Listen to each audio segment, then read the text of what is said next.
एकदा हे मलाई पेढा तुम्ही घरी केला ना, परत परत करणारच गॅरंटी देऊन सांगते. नमस्कार, मी दीपाली, नांदेडकर रेसिपीज या चॅनलवर तुमचं स्वागत आहे. आज आपण घरी मलाई पेढा कसा करायचा ते बघणार आहोत. सर्वात पहिले तर मी इथे गॅस ऑन केलाय, गॅसवर कढई ठेवली. कढईमध्ये मी 2 टेबलस्पून आपल्याला घट्ट तूप ॲड करायचे. मी तूप ॲड करून घेतलं. आता तूप छान मेल्ट झालं ना, त्यामध्ये आपल्याला काय करायचे, 1 वाटी दूध ॲड करायचे. आता इथे मी त्या तुपामध्ये दूध ॲड करून घेते आणि छान मिक्स करून घेते.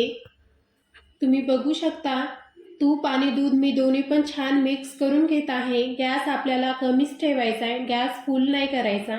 मी मीडियम गॅसवर हे दोन्ही पण छान मिक्स करून घेतलेलं आहे.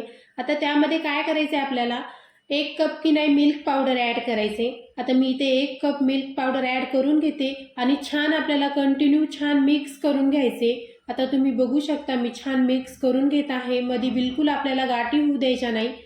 आता आपल्याला काय करायचे, दूध आणि मिल्क पावडर छान मिक्स झालं ना, कमी गॅसवर की नाही 5 ते 6 मिनिट छान कंटिन्यू मिक्स करत राहायचे. गॅस आपल्याला कमीच ठेवायचा आहे. आता 6 मिनिटानंतर काय करायचं, आपल्याला त्यामध्ये साखर ॲड करायची आहे.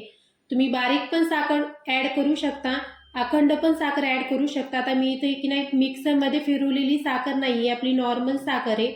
आता ती 1/4 कप मी साखर ॲड केली आहे. जास्त साखर आपल्याला इथं ॲड करायची नाही, कारण की ऑलरेडी आपलं मिल्क पावडर नॉर्मल गोड असते, त्याकरता कमीच साखर मी इथं यामध्ये ॲड केली. आता छान मी साखर ॲड केली ना, परत मी 2 ते 3 मिनिट छान मिक्स करून घेत आहे. आता तुम्ही बघू शकता मी छान मिक्स करत आहे. साखर पण आपली छान मेल्ट झालेली आहे. आता आपल्याला कंटिन्यू ते मिक्स करत राहायचे आणि गॅस एकदम मीडियम ठेवायचा आहे, गॅस आपल्याला फुल नाही करायचा. आता तुम्ही बघू शकता आता मी जसं जसं मिक्स करत आहे, मिश्रण छान घट्ट होत आहे. आता मी मलाई पेढ्याचं मिश्रण छान मिक्स केलेलं आहे. आता आपल्याला काय करायचे, आता छान मिक्स केलं ना, तर त्यामध्ये की नाही आपल्याला मलाई ॲड करायची आहे, आपली दुधावरली साय. आता इथे मी 2 टेबलस्पून की नाही मलाई घेतलेली आहे. आता ती मलाई ॲड करायची आणि परत 2 ते 4 मिनिटाकरता की नाही छान कंटिन्यू मिक्स करत राहायचे. गॅस आपल्याला कमीच ठेवायचा आहे. आता तुम्ही बघू शकता मलाई मी छान मिक्स करून घेत आहे त्या मिल्क पावडरमध्ये. आता छान मलाई पण मिक्स झालेली आहे.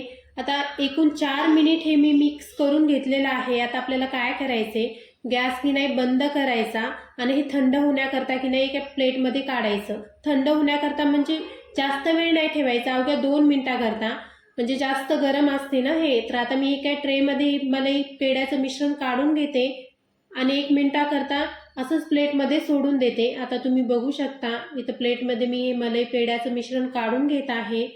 आता इथं आपल्याला लगेच सेट करायचं 1 मिनिटानंतर. आता मी काय करते, ते प्लेटमध्ये जे मलाई पेढ्याचं जे मिश्रण काढले ना, एकदा छान मिक्स करून घेते. आता तुम्ही बघू शकता मी छान एक वेळेसच आपल्याला मिक्स करून घ्यायचे आणि आता हे लगेच सेट होण्याकरता ठेवायचे. आता मी ही प्लेट की नाही मी साईडला ठेवून घेते. आता माझ्याकडे की नाही छोट्या छोट्या वाट्या आहेत पहा. आता इथे मी की नाही कप केक वगैरे करतो ना, तशा छोट्या छोट्या वाट्या आहेत. आता यामध्ये मी पेढा सेट होण्याकरता ठेवणार आहे आणि त्यावर की नाही मी बटर पेपर ॲड करणार आहे. आता तुम्ही बघू शकता अशा प्रकारे वाट्या आहेत. तुमच्याकडे जर नॉर्मल वाटी असेल तर तुम्ही त्यामध्ये पण हे पेढा सेट होण्याकरता ठेवू शकता. आता अशा प्रकारचे माझ्याकडे बटर पेपर कप आहेत, त्या वाटीमध्ये मी ॲड करून घेते. तुम्ही बघू शकता आता त्या वाट्यामध्ये पूर्ण वाट्यामध्ये मी बटर पेपर ॲड करून घेतले. आता त्यामध्ये की नाही आपल्याला काय करायचे, थोडे ड्रायफ्रूट ॲड करायचे. आता मी इथं काय घेतले की बदाम छान असं चॉप करून घेतलेले आहेत. आता ते बदाम की नाही पूर्ण वाटीमध्ये मी थोडे थोडे खाली ॲड करून घेते. तुम्ही बघू शकता आता त्या वाटीमध्ये पूर्ण मी बदाम ॲड करून घेतले.